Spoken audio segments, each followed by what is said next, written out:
Brian mentioned my name, I'm going to go a little more informal rather than popping on the mic and maybe blowing out some eardrums, especially with this size of room. If you can't hear me, let me know. I'm dealing with a little bit of, I don't know if he's recording right now, but swimmer's ear. So I'm like half underwater, half above water. So if you just need a little more volume from me, just let me know in the back over there, okay? And I'll make sure I pick up that voice, but I'm having a little trouble gauging volume of my voice from coach voice to small executive team meeting. But yeah, as Brian mentioned, my name is Kris Berzins. I'm the director of indoor NTDP. So I joined USA Volleyball for this specific role back in 2021 as we were getting ready to launch and execute a rebrand of the youth development program for USA Volleyball. And just to kind of dive in here and go over what I'm going to present to you all, we're going to kind of dive into some of the three primary goals that we focused on in that rebrand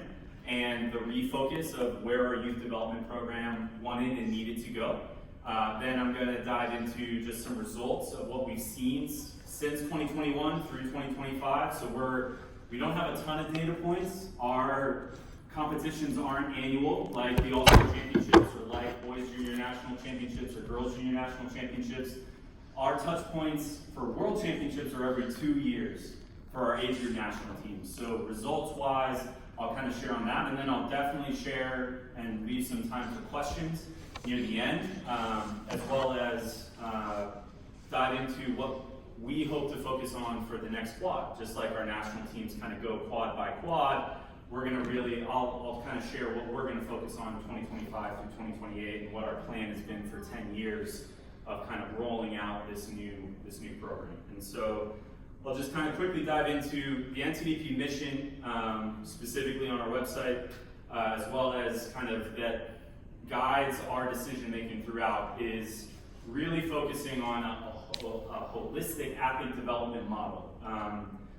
In the years pre-2021 and pre-COVID, we really had a nice pause as USA Volleyball. Like I mentioned, I joined in 2021 as we were launching our first events, but before that, my background is in men's volleyball. I was an associate head coach and an assistant coach at Loyola University Chicago, where I had the pleasure of leading and supporting the development of 2 Olympians that have been a part of the Olympics the past 2 years for the men's side, Jeff Jendrick and Thomas Jeschke, as well as we were fortunate enough to win 2 national championships at the collegiate level. After that, I took a quick break and became a club director.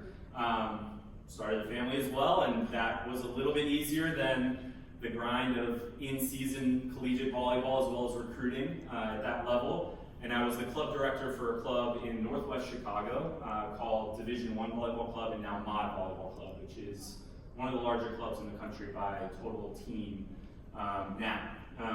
But after that, got recruited over by Aaron Virtue to USA Volleyball because during my time at Loyola, as well as the club director, I was the assistant coach of the U19, U21 teams in multiple quads for boys and men's, as well as I was the head coach of the U17 national team, which at the time competed in an event that was previously the All-Star Championships, which was called the High Performance Championships. So my experience from all sorts of levels of our predecessor program at High Performance, as well as NTDP, have really provided me perspective to hopefully share where we are now, where we were, as well as where we hope to be across the entire youth development spectrum of volleyball here beyond just club and juniors play. So just diving into the major shifts, the 3 things we really focused on for the NTDP, which I know is a mouthful. That's a 4-letter acronym that stands for National Team Development Program.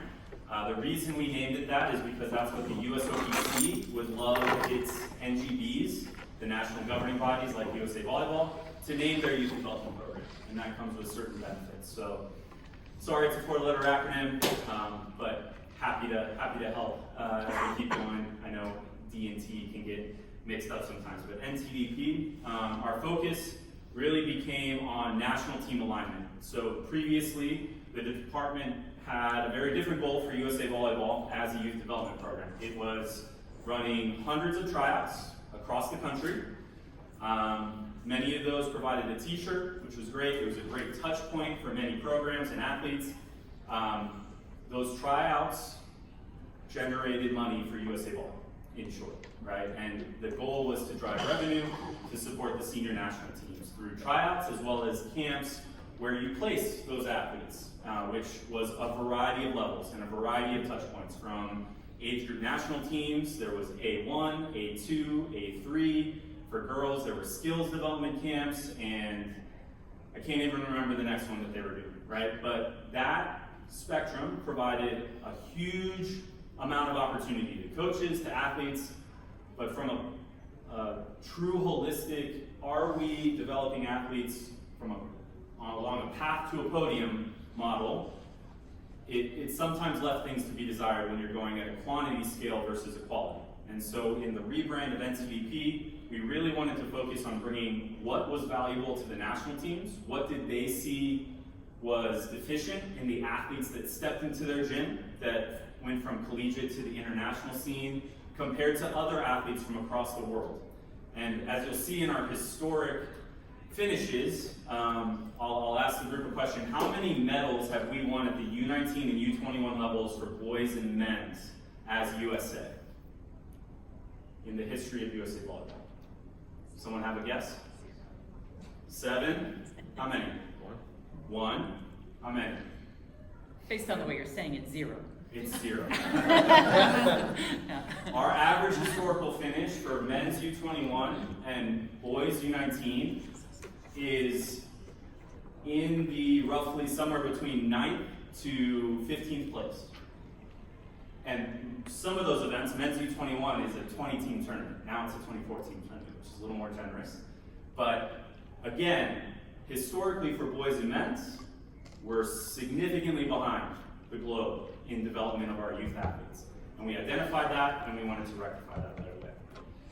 What we adjusted was we extended, rather than hosting a wide category of camps across thousands of tryout invitees, we wanted to really focus on the athletes that were an extension of age group national team training. So those were our seasonal training series opportunities, and really simplify our youth development program as well to make sure that we are truly identifying and making special training opportunities, whether that's at this event, which I'll go into what makes this event special, the All-Star Championships, and what makes our region development program special, because I'm not here to categorize, like I talked about. We wanted to avoid that. For region development programs and our national team development programs, we were shooting to allow our top athletes to compete and represent their region at the All-Star Championships, to represent NTDP, should they get that invitation, to represent an age group national team, should they get that invitation. We want those athletes to be able to find as many best with best and best versus best development opportunities as possible. Additionally, we wanted to make sure that the seasonal training series opportunities allow for us to have touch points throughout the year, rather than just a 1-day, 2-hour tryout. You get selected through an Excel sheet into this summer camp that you have for 4 or 7 days, right? And for us at a national level, that was extremely difficult and challenging to execute in, I would say, a fair and equitable way, because our judges from tryout to tryout were different. At a regional level, if your region development program hosts a tryout, that's probably a really good way to do that, right? Because you can have the same group of evaluators, maybe at multiple tryouts. You have the same group of evaluators at a regional scale that can see all those athletes at once. When you're trying out athletes across the nation, what you're going to get with different evaluators at every location is not comparable data, right? And that made it really difficult, to be honest, and I would say true to what we were selling as a youth development program. And then, like I mentioned, scouting network versus tryouts. Right now, how athletes are selected to our age group national teams and our training series for NTDP is through a national network of NTDP scouts, which for girls indoor volleyball, that's 40 to 45 collegiate coaches, programs, because recruiting and evaluation is usually, with the size of girls volleyball, is usually an entire staff commitment during juniors club season.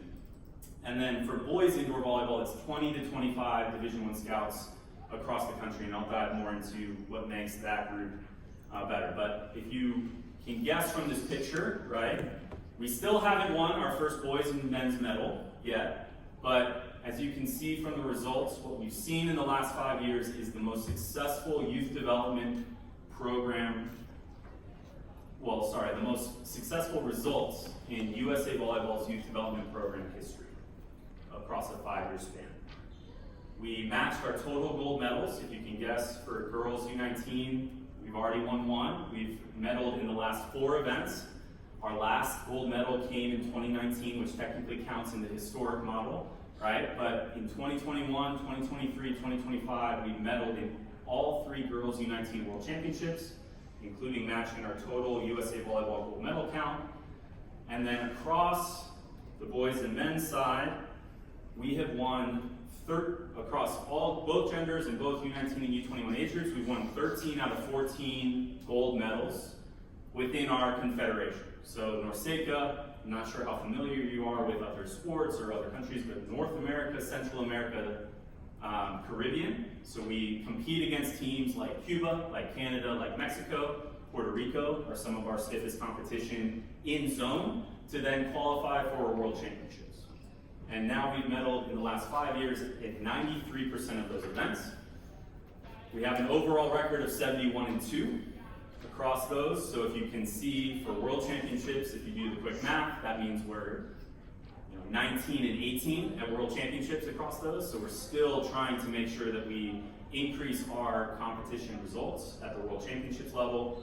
But again, you can see that our gold medal rate, the reason NTDP was reframed as well, like I talked about, was because our goal for 2028 LA, back in 2021, as well as 2032 Brisbane, is to achieve a gold medal in every discipline and every gender at those Olympics.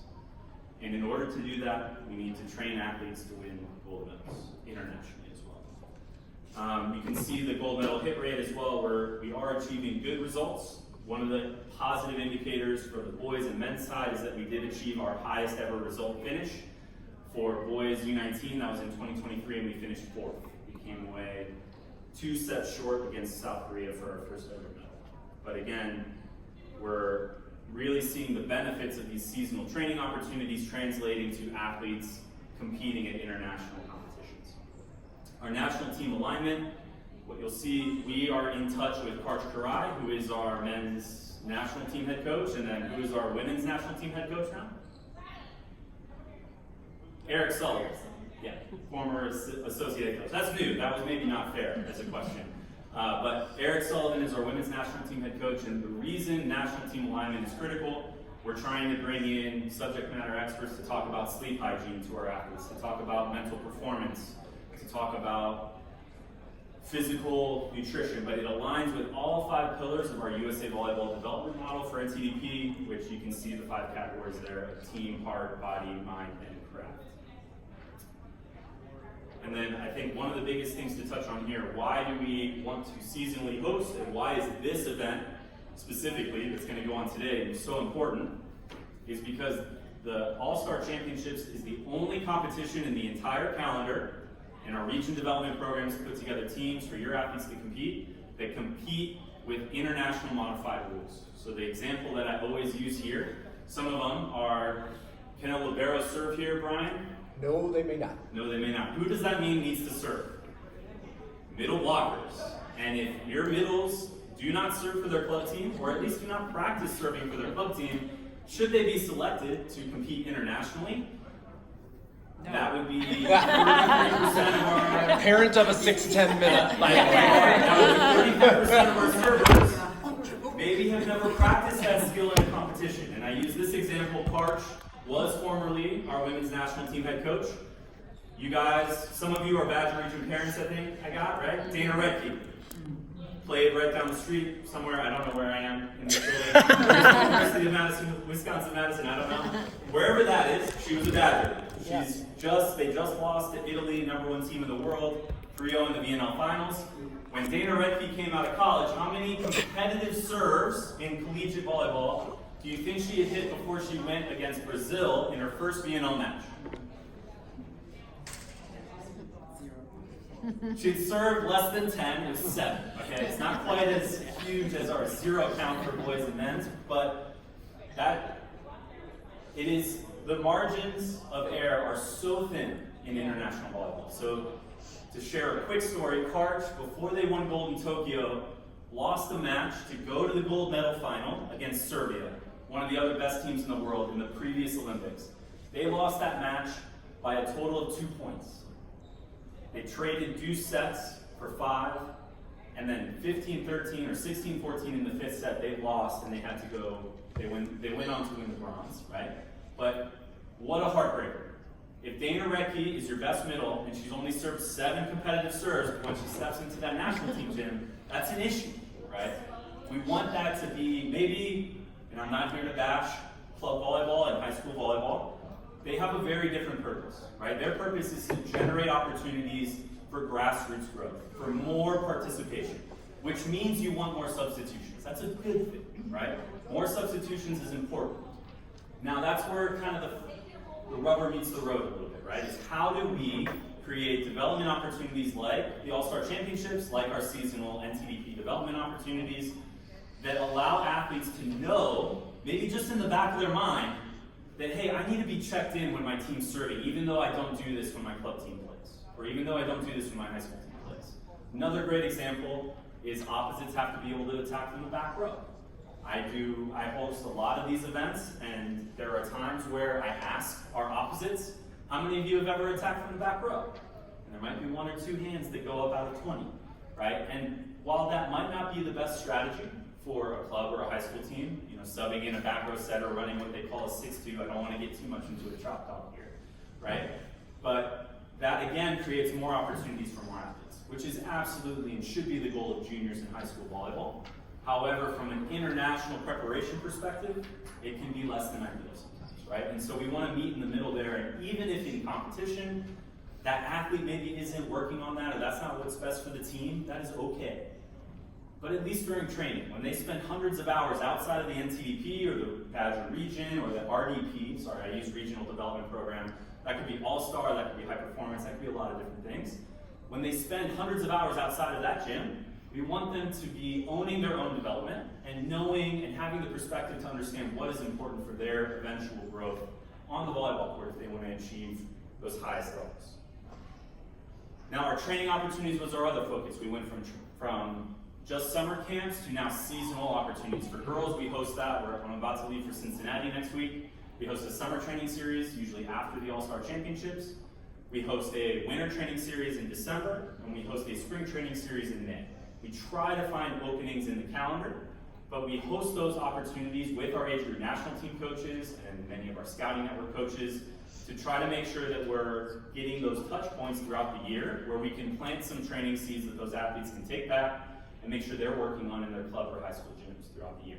For boys volleyball, we host a fall training series in September, which will be at Colorado Springs, a winter training series at Anaheim, which is where our indoor national teams train, and then a spring training series at the end of February, kind of right before high school seasons really get into gear at a lot of places. The other area that we're responsible for are U17 to U23 age group national teams. It used to be we would only organize U19 to U21. Our job's got a lot more challenging. Right now, I think we're on 3 different continents currently at the moment, with 3 more teams to travel in the next week here. Summer is definitely our busiest time, but those age group national teams are usually rosters of anywhere from 24 to 18 athletes that then train, get cut to 12 athletes that go and compete. One group right now is in Tashkent, Uzbekistan. They're going to have their first serve tomorrow. Our boys U19 team against Finland. And then we've already won gold in 2 international events so far this year. One in Mexico, our boys U19 Pan American Cup, and our girls U19 Pan American Cup in Ottawa. And then our girls U19 team just won silver. They were unfortunately short on a gold medal. That's okay. They lost to Bulgaria in the final in Croatia. But again, so our age group national teams are really selected. Those are selected by our scouting network through recommendations through the University Athlete app, as well as what we call a scouting exercise.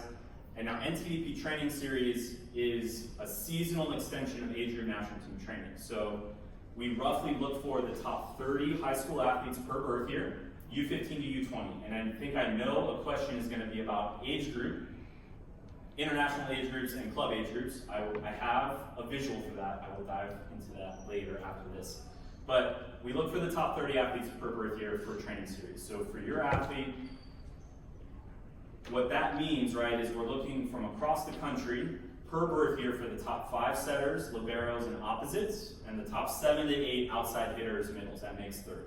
Right? So it's a really selective training that also includes our age group national team athletes. We're trying to avoid just categorization and limiting development opportunities throughout. What does that mean becomes really important? Our region development programs become extremely important. In the past, as I kind of mentioned in my example for high performance, our predecessor program, there were a multitude of opportunities and a multitude of touch points. That is the reality, right? What often happened was that we would compete for athletes between region development programs and our national level camps. Or we would have camps at the A3 or the girls skills development level that maybe weren't as high of quality as a college camp that they could alternatively select and register for in the summer. Right? We wanted to really simplify that opportunity and focus on what we could really engage in, which was the national team trainings as well as our seasonal training series opportunities. For regions, like I mentioned, this event is critical, right? Because there's plenty of opportunities through region development programs, and many of them that organize them here. I'd say there's even more opportunity that we want to dive into on what's next, right, as NTDP. We want to make this event the only juniors event in the entire calendar that plays by international rules, really valuable, really competitive for all of our athletes that are selected. Age group national team athletes are able to play for their region. Training series athletes that maybe aren't quite at a national team level are able to play for their region, as well as other athletes that are trying to get maybe to a higher and higher level are able to have that opportunity to come here and compete with international rules, which to us is really important. Our national scouting network, the most important thing about it is that we have national scope. So we have scouts across all 4 zones of USA Volleyball, and we try to have them spread out in as many regions as possible, but it's not about us asking our scouts who are the best athletes from where your college is in that region. We want every athlete, every scout, comparing athletes from Florida to athletes from Wisconsin to athletes from California. We want a national scope, because that's what you'd be missing if we were hosting just tryouts with different evaluation groups in specific pockets and localities, right? We miss that comparison factor across the country for that top 30. Additionally, a tryout is a 2.5-hour window. Your athlete might have the best 2.5 hours of their volleyball career. They might have the worst 2.5 hours of their volleyball career. That performance, I see all the parents laughing, of youth athletes is so variable, right? And so what we want to do within the scouting network is that evaluation window isn't just a 2.5-hour period of time. Every time those scouting network coaches receive an email sharing video, sharing, hey, I'm a prospect. Every time those scouts are on the recruiting trail and they're evaluating athletes, are evaluation opportunities. We've had scouts recommend somebody from a high school practice. They went and saw, right? Because they're playing Syracuse in a women's volleyball match. They went to a high school match there in upstate New York.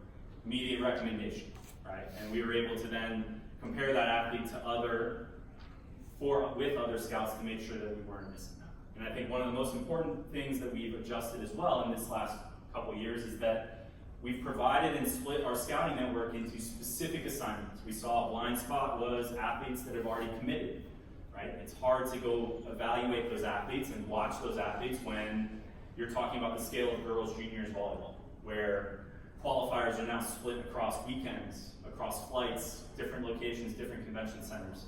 We want to make sure that we're as targeted as possible and that we're not missing areas of athletes to identify. Additionally, we have to aggregate that data. So one recommendation usually is not enough for a boys indoor athlete or a girls indoor athlete to be immediately invited to an opportunity, right? It doesn't work like a golden ticket in Willy Wonka. Maybe I'm dating myself with that reference, right?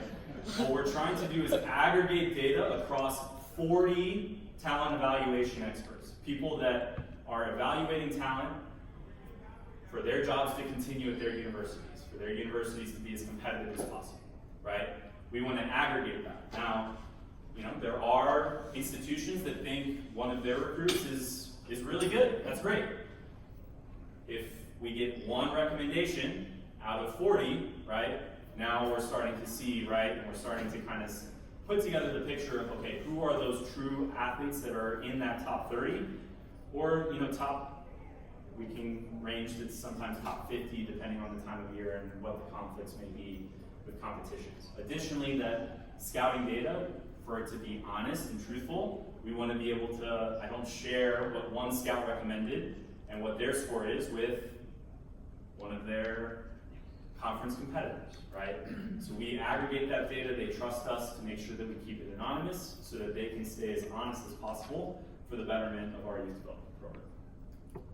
Now, what we ask for from the scouts is what's called a talent identification score, okay? And what we want to balance is national team potential, because some of the national team athletes, Jordan Thompson jumps to mind, Thomas Jeschke jumps to mind. Thomas Jeschke was part of a 18-2s team in his 17s year, right? There are plenty of athletes that don't quite reach that development trajectory until a little bit later, right? And so what we want to do is track scores across multiple years of an athlete's career. We want those scores to be able to be aggregated and valued. And so what we really ask is a question in two different ways. And that text is probably too small, so I'll go ahead and read some of it. But again, what I think I want to really highlight here, you have the national team athletes, that would be an A, right? That's somebody that they're signaling, compared to my peers, that athlete is probably like the best or a top 3 outside hitter, a top 3 middle, a top 3 libero in the entire country across multiple age groups or grad years. NTDP training series, like I said, the top 30 we're looking for.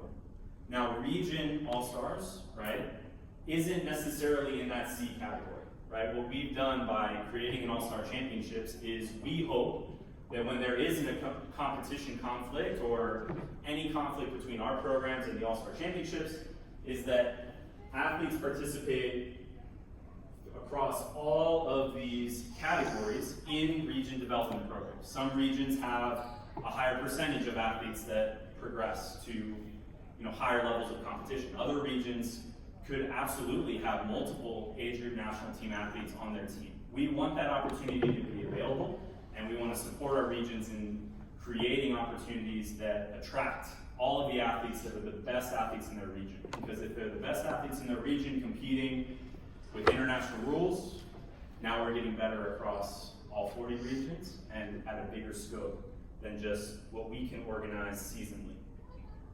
Then additionally, this is a matrix right here. So 9 is where you kind of want to be. The colors align between what you're looking for from a pyramid standpoint to also 1 to 9. So your highest performing athletes, the athletes that are scoring the most points right now at their age and against their peers, and they also show the potential traits for boys and men's indoor national team. One of those general metrics was, do you have a jump touch or a block touch over 11.6, getting close to 12 feet, right? Because internationally, that is the type of athlete that those senior national teams are looking for. For girls indoor volleyball, that's a different metric. Now, there are always exceptions. I could say that for age group national teams, we've certainly had athletes that were rated, an A6, which seems counterintuitive at times, but they're perhaps one of their best performers, but the evaluators say, but something, right? For some athletes, especially U17 age group national teams, we're talking about 14, 15, 16-year-olds. Sometimes your most physical athlete is 6'3" as a middle, which is great at that age. But the question becomes, does that athlete meet the potential aspects moving forward? We combine that for a talent ID score. So for instance, those scouts will give us a talent ID score of B8 or A9 or A8 or B7, right? Like I talked about, B6. And we're able to categorize those athletes based on the number of those talent scores, and we're able to track that talent score over time. What's next? beyond continuing to hopefully push the results forward for us, is that we want to expand region development programs, and especially, hopefully with more participation across all 40 regions, increase the competitiveness and the experience at our All-Star Championships, which again, I'm going to say it over and over again, is the only juniors event that competes with international leagues, which is critical from a lot of development factors for us. NCAA bylaw 1311.33, that was an effort by us representing our entire youth development program, so that allows region development programs to be under the same umbrella. That was confusing to the NCAA for a bit because Badger region and other regions have their own board of directors. They needed to know, okay, are they affiliated or are they an outside organization from USA Volleyball's youth development? And we got them to rule that they were under the same umbrella. So they experienced the same benefits of being able to have collegiate coaches that don't have to worry about recruiting guidelines when they're representing Badger region or NTDP USA Volleyball. They're able to represent and put on the USA hat from a youth development side. That's a bylaw that allows them to do that, right? So it allows regions to harness some of those individuals in a variety of ways, whether that's coaching teams, whether that's representing and supporting coaches. There's a couple of guidelines on that, but that was something that we really wanted to push for. And then additionally, we want to increase the total opportunities available across athletes, for all athletes of USA Volleyball and coaches. And the way to do that is to make sure that we have region development programs that are representing the best athletes from those regions. And we think that that would be the best way to go that, rather than just waiting and hoping to see if they're going to be invited as a top 30 athlete program. The other new thing for us is that this year we are organizing, we have been asked by Norseca and FIVB, voluntold by them, to organize U17 and U23 age group national teams, which is great. Provides more international opportunities across more age groups. This is a QR code that if you scan and save that, it's a general, it's called a flow page, where there are a bunch of links to a variety of areas of what I just presented on. So if you want access to our NTDP, indoor NTDP website, you want access to our scouting network, if you're a coach or a coach is interested in applying to work within the NTDP, there's a coach application link in there, and then there's also talent ID resources. So some of the resources that go into and kind of guide what I just presented of why do we have a talent ID score, why do we have a score that represents potential and performance, different development arcs of athletes. There's a lot that goes into there that can help not only clubs, when you're trying out athletes and trying to determine who of the 300 athletes that just showed up into your gym for 2 hours you're going to bring in, parents as well. There's always some really nice resources on there from a selection standpoint. So if your athlete has made every single team they've ever tried out for, that is awesome. If they meet some failure in the future, right, that happens. We deal with that quite often. We have a bunch of resources from our mental performance and our mind pillar speakers that kind of help shape that conversation, including and not excluding also athletes that make the team versus their friend that doesn't. That is a really challenging situation for athletes, young adult athletes, especially in the age of social media, where they want to celebrate, but at the same time they see somebody hurt that they've spent a lot of time with, right? And those resources are really important. Everyone get that one? I can always go back to it if needed.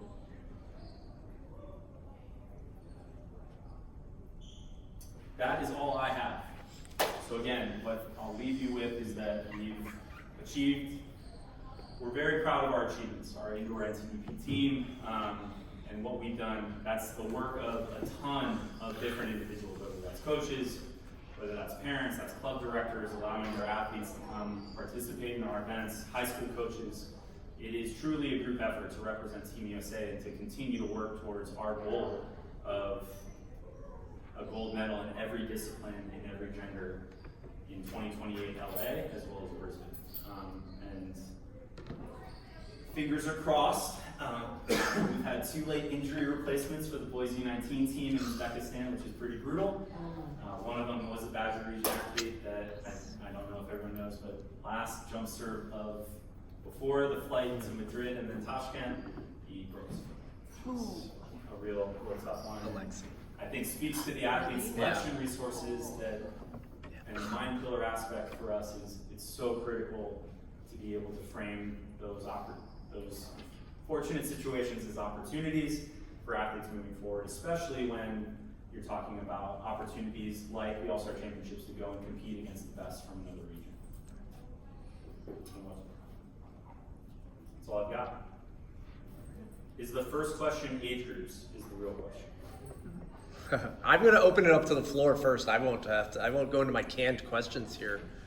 Kris, do you guys want to understand the age definitions a little bit better? Because Kris has shown me this graphic, and it took me, using all 4 brain cells I have to understand it. So, but he does have the USAV age definition chart on the right, and it is hard to read that on that's this. That's really small. Yeah. Really, really small. Okay.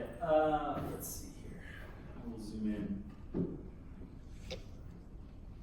How are we doing on this? Because this is our 15 and under group. Colors don't matter as much on this side, but so what I'll dive into, the question we get bar none the most is, my athlete is a 16U club athlete. Why are they U18 internationally?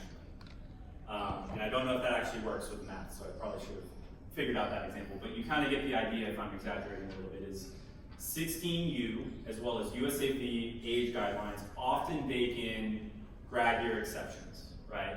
They bake in a lot of different things that, just like I talked about with increasing opportunities for club and high school teams, there is absolutely a purpose and a goal behind them. International, FIVB, and our age group national team rules, those international governing bodies don't care. Grad years are different across countries, different school years, different timelines in the southern hemisphere, right? They want something that never changes. Birth years never change. January 1, December 31st, never change, unless you're some countries where maybe their sporting federation has a lot of control over passport control, right? That has happened in the past, where the same athlete has shown up multiple U19 generations in a row. But what I'm gonna digress to, U age groups, so U19 means that you are under the age of 19 until the next year. So you do not turn 19 as an athlete until after December 31st. Okay? So if your athlete, let's fill in the blank, turns 19 before December 31st, they are U20. Man, got it. Gotta maybe sit closer. 16 and under, and USA Volleyball follows July 1, right? So what you get, if you can see this side of the screen, right? If you were looking at 17 and under, you get half the birth year in 17 and under for 2008. 2008 born athletes in 2026 are U19. Following me? Okay. That shares half the birth year with, or half the 17 and under age group with 2009 athletes that are U18. Okay? Did I lose everybody? That's the real question. But again, if you just answer the simple question of, my athlete is turning this many years old in this year, add 1, they are U that year. So Bill, if your athlete is turning 18 years old, they're U19. Plus 1, U. Kris, the most common question we get in the Badger Region office is, why are they 2-year cycles? Yeah. Will you use the qualification example for that one to explain that? Yes. Oh, I probably should have done that. I'll have to go back to. That's not, yeah, we're done with over. So one of the things, The All-Star Championships, right, is an annual event. Yeah. Junior National Championships is an annual event. Our age group national teams, I mentioned, have to compete. They qualify within our zone. I have no idea why our zone calls them U19 events in a U18 competition year, but that's what they do. So our U19 national team competes in the first year of their cycle as a U18 team, with the hope of qualifying for World Championships, where they will all be U19, right? So there's a 2-year cycle for international national teams, which can definitely throw people for a loop. I'm happy to field those questions because it's going to get just even more confusing in the future, because they are going to start putting U19 and U21 World Championships, one on even years, one on odd years. So they're going to start mixing years rather than a normal progression. So we have resigned ourselves to defeat on that one, and you know, I think we're going to try to make a video, maybe. Yeah. We'll see. I don't know, but that will be confusing until the end of time, which is unfortunate. But I think the one thing that you can always do is identify what is my athlete's international age group in this year. It's usually an easy one. It's just how many years old is my athlete turning this year, in this calendar year before December 31st, add 1. And that's your international age group. So there are club teammates that are in 2 different national teams. We get club teammates that one is only eligible for the U21 national team, and one is only eligible for the U19 national team, and the other one as well, which can get confusing for sure for parents that totally get it, and coaches. For the annual All-Star Championships, you know, I'm not sure what solution they'll move forward, but because they're annual, right, you have the ability to just say, hey, in 2026, you know, these are our age divisions, right, because you know who the birth years are a few months ago. But, yeah. Any other questions? I have one question. Go for it. Since this is the only FIVB rule tournament that we're doing, why don't we create more tournaments that are using that rule? It's a great question. I would personally love for all of our events to play a best 3 out of 5, to not allow liberos to serve, to have every 6 international subs. event is have 6 subs. If you were to ask me, the club director, a couple years ago, I would say, well, then how do I feasibly have rosters of 12? I don't know. You can do it. You could do it. We do it on the national. Play on that. Yes. Yeah, no. What I would venture to say and hope, right, is that at the very least, with international rules, what I would take as a win is that if your athlete were to go to their club coach or club and say, hey, I would love as a middle to train this, to practice this. Canada, I can share, Canada does some things where at 14U, 15U, they have tournaments that don't apply to ranking, to their national ranking. The scores, you're playing against somebody else, which is great, right? You don't want to always practice against one another, but they have tournaments that are specifically designated as development tournaments. So, say there's a 14U or 15U athlete. I think they're not allowed to use libs until 16. Correct. There's different ways to do it all over.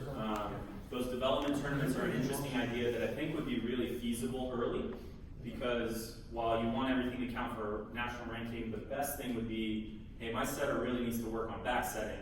If we're too afraid to do that and we just set the left pin the whole time, that's great. We're going to try to win for our ranking and for the things that parents care about, which is, you know, sorry, I'm generalizing parents, but, you know, which is, oh, my club is the top 10 club in the nation, right? If that's what club directors are always hearing, right? Well, they're going to value what the parents are telling them they think is value, right? Which is, we need to win no matter what, right?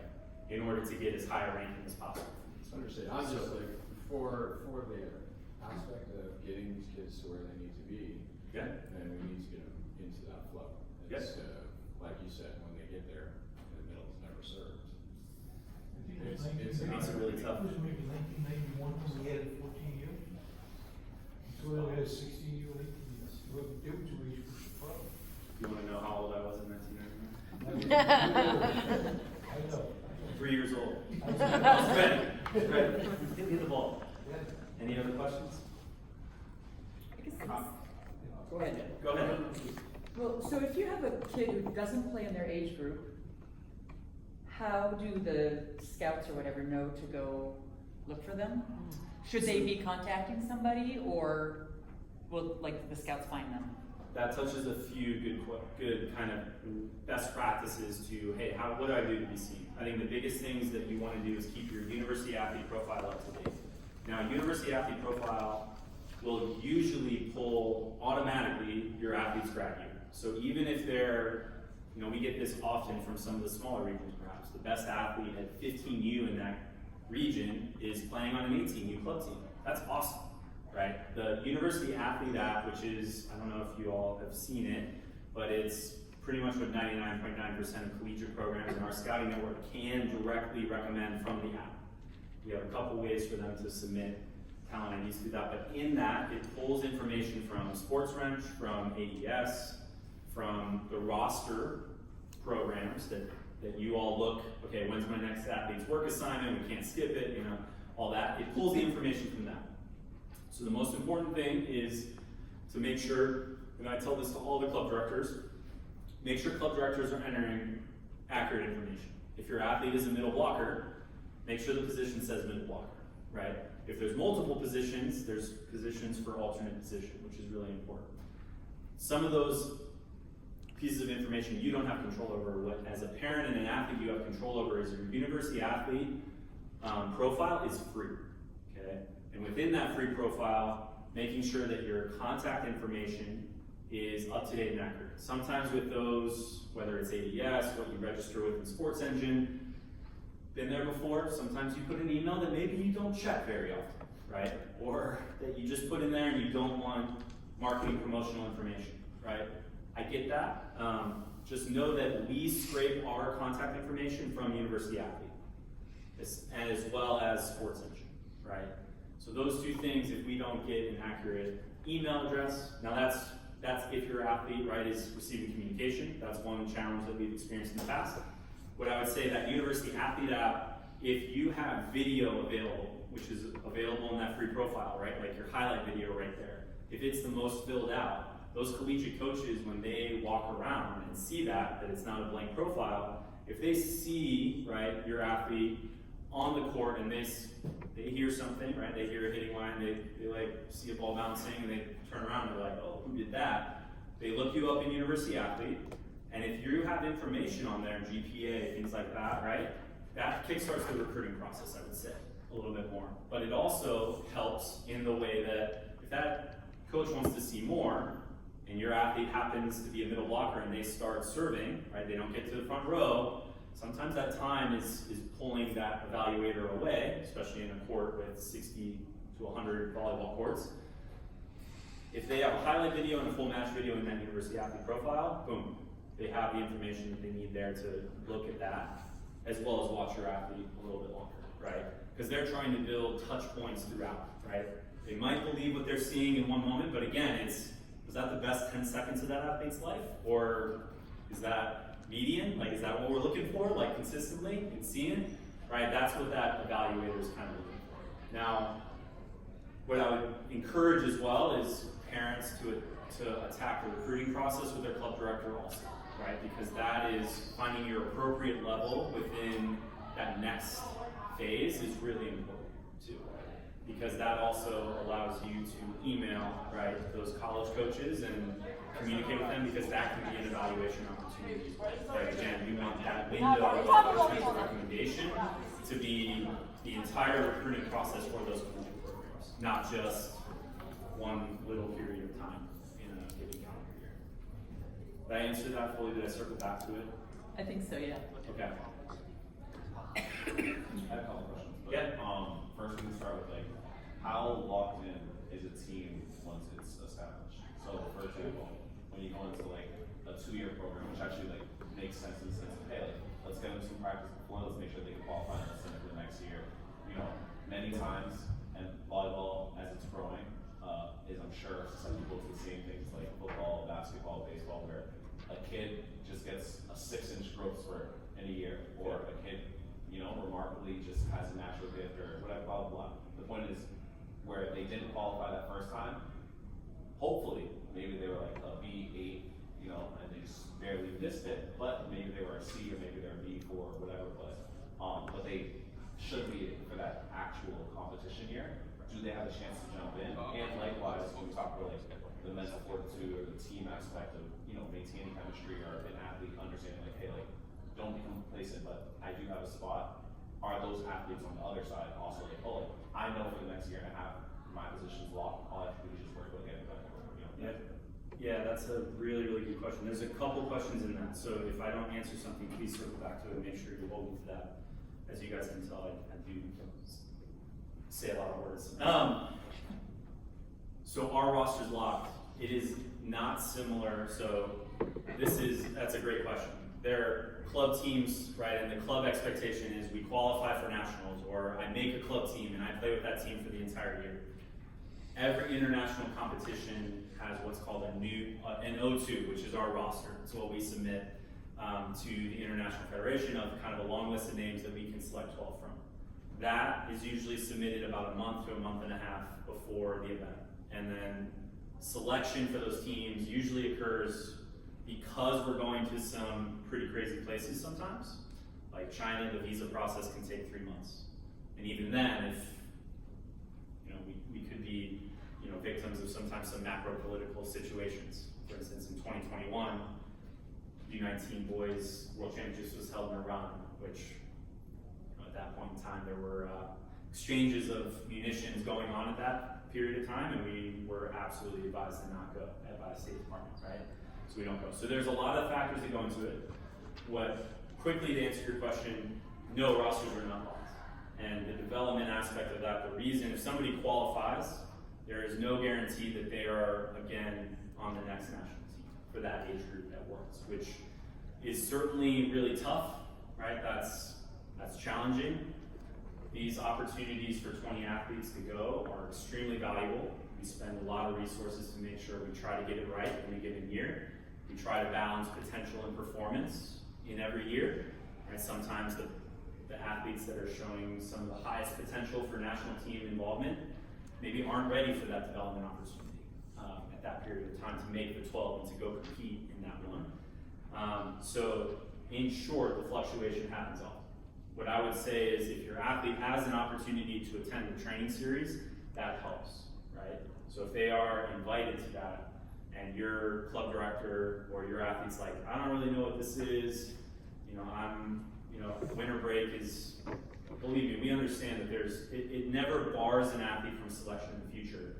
But things that we're finding, especially in these first 5 years, right, is that athletes that are able to, it goes hand in hand with the results, right? Athletes that are able to connect with their setter that otherwise they only get 10 days with before they went to compete in Uzbekistan, if they get an extra 12 days over that year, an extra 24 days of training over 2 years cycle, that athlete is performing better than, not their peers per se, but they're performing better against their global peers, right? And then, so that opportunity to connect, to gel with coaching staffs, with athletes is valuable. Does it preclude somebody from participating if they're not able to attend because they have a family wedding, a family vacation? Absolutely not. The other side of that that's really critical is not burning athletes out, right? Don't miss a family vacation that allows you to recharge your battery and be the best you can be for the other 100 days that you're spending with your club team, right? That's a critical dynamic that we try to balance all the time. Now, to your point of the growth spurt and the development arcs, I've seen it as a boys recruiter. Ryan Coonan, biggest mistake in my life as a recruiter. Didn't go to the Wisconsin State Finals. I don't know why. Didn't follow him. He grew 6 inches that junior to senior summer. Lewis got him to commit. He was player of the year. Right? No offense to Lewis, but I played at Loyola. Like, wrong shade of red, man. Right? That's just a personal inner. I love this. I love what Dan does. Don't worry, he crushes it. But as you can tell, right, like those development arcs happen. On the girls' side, what I would say for girls indoor volleyball, the problem is less, like we've had this, I think, year over year, even before 2021 and the rebrand and things, your top U17 group will usually be more competitive than, say, like a U19 third team. Pretty consistently at high performance championships in years past, the U17 girls team, which used to be called Select, would often, you know, maybe not beat the U19 girls team, but they're winning the event for their girls age group here, right? We just saw that the team we sent to Ottawa, to answer your question on how fast can we get an athlete in, Kari Knotts is, I don't know how many people are familiar with that name. She's an athlete out of A5 was 13 years old, 14 years old, was right on the cusp, technically a U17 athlete. Her performance in the first 2 months of the club season, we had already selected that team, invited them for Ottawa because their time period was June, you know, passport deadline. Got her on the team. Had to. She's MVP of U19 PAC as a 14-year-old. And there's conversations about potentially having her in the senior gym for a senior PAC event. Athletes can only compete at 2 age groups with the number of members that USA Volleyball has. Other countries can have athletes compete at a variety of age groups. We're limited to 2. So if an athlete competes at U19, they could compete for a senior team or a U21, but they can't do U19, U17, U21. They can't do 3 or more. That makes sense. So to answer your question quickly, the answer is yes. The whole idea of our scouting network is to be dynamic, right? And if we are truly missing an opportunity for somebody, we try to rectify that immediately. Now, the real question is what is the scope of that potential error? Are we talking about athletes, you know, collegiate programs? This is the case with talent identification across any sport, any league, right? The NFL draft has busts. Those teams spend millions of dollars on talent identification means to identify the differences between this quarterback and this quarterback, right? For us, I'd say for girls indoor, the challenge is really we have so many athletes that are recommended one time, right? That they could be a fit, right? But there's only like the top group, I would say. The variability for some of those athletes, you know, when you get past, I'd say the top 5 truly, and even some of like the top 4 to 5, liberos are incredibly difficult to evaluate. Are you gonna go in serving the libero every serve tomorrow? No. What are you gonna tell your team if you're serving the libero every time? Hey, let's serve the taller person that's probably not the ball control specialist, right? That's the case that happens at a lot of junior events, right? That is really hard, a really hard position to evaluate. So to your point of what can we do, highlight videos, being able to try to make sure that, you know, one thing that's really valuable that isn't free, and I'm always hard to recommend things that aren't free, but one thing for some of those difficult positions that has been super helpful is huddle and having what we call chopped video. So rather than sitting there watching an hour and a half of a match, right? Can I watch all of your athletes' actions, all of the liberos' actions, all of their passes in a quick period of time? That, I would say, is what is really missing at a whole level, and I might talk to the region personnel about that, of like, how can we get access to, you know, region development program video that is chopped from this event, right? So that we don't ask scouts to watch, you know, hundreds of hours of video raw, right? Where they're watching somebody chase a volleyball around sometimes, or there's a water leak, or I'm sorry, Brian. That's brutal. Right. I'm gonna go cry now, Kris. But, right? But if we can watch chopped video, that helps a lot. So those highlight videos, those actions are really critical, especially for some of those tougher positions. It's good questions. What's the youngest age that you're recruiting at? And I'm only asking because mine cannot get a university athlete profile. Yep, because they're 13, right? 12. Or 12. Yeah, there you go. So, yes, in short, our U17 national teams are in the first year of their cycle, which is this year, are U16 and U15. So there is a period of time where U15 should be 13 years old turning 14, right? So that is the youngest age group that we go. What I would share, just some insight into what we've seen. Like I've shared some blind spots that we've tried to make sure that we address, right? Some of the things that we see that is just natural, right, is the difference or the ability to identify a top 30 group of athletes at certain positions. You know, for U15, that group is really small, right? We start with maybe 5 to 10 that are recommended that are like, hey, these are surefire top athletes in the country. That group grows through to like U18, and then as you get past U18, right, our training series seasonal opportunities are only for high school athletes. Those athletes start to graduate, right? So they start to enroll in colleges, especially in girls indoor volleyball. It's a little more common. So to answer your question, I would say the U15 group, right, is kind of that 13 to 14 years old. I think sometimes we're really cognizant of trying to not make that group large for the sake of making that group large, right? Because some of the things that we really want to avoid is like turnover within the program, right? We capture talent ID scores at every program that we have, right? To see, okay, is there somebody that isn't a fit, right? Like what are our percentages across each position? And, you know, do we feel like we're, you know, why did these athletes not perform at the level that they're looking at? Or, wow, we're really crushing it at this position, right, over these 3.5 days. Now it's 3.5 days, right? Now we're talking limited sample size compared to the full year. But, you know, we're trying to compare various metrics to make sure that we're keeping checks and balances on our process as we keep going. That makes sense. Go ahead. I'm not sure I understood this correctly, but you said you can only be in 2 different teams, is that right, like in the US? So depending on what your goals are, you might not want to peak too early. Is that a fair assumption? Like you don't want to make this I'm sorry. U17 team, You or is can that, am I only not be- understanding You can only that? compete in 2 age groups representing your country in international competitions in a given year. In a Yes, year, I okay, should I have thought been you more meant like specific. overall. Yeah. Yeah, I kind of heard that too. Yeah, Like, no, okay, you don't Yeah, want to me go too. for U17 then, because And- maybe you want to go for And what, U19. Right, yeah, okay. and what you're Got it. getting is sometimes Cuba had an athlete that competed at U19 World Championships, U21 World Championships, kicked the crap out of our senior team in VNL, and then competed in the World Championships for senior. And that moonshot athlete is named Wilfredo Leon, and he's now playing for Poland. I don't want to get into the whole story, but right, like they're preventing big countries from being able to do that. Basically, when we meet a certain financial population level. So,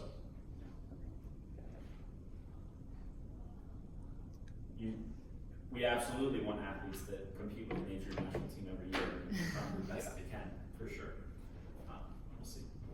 Any other questions from the group? We've kind of come up on the hour and everything, and Kris, ironically, your slideshow answered the majority of the questions that I had in my hopper.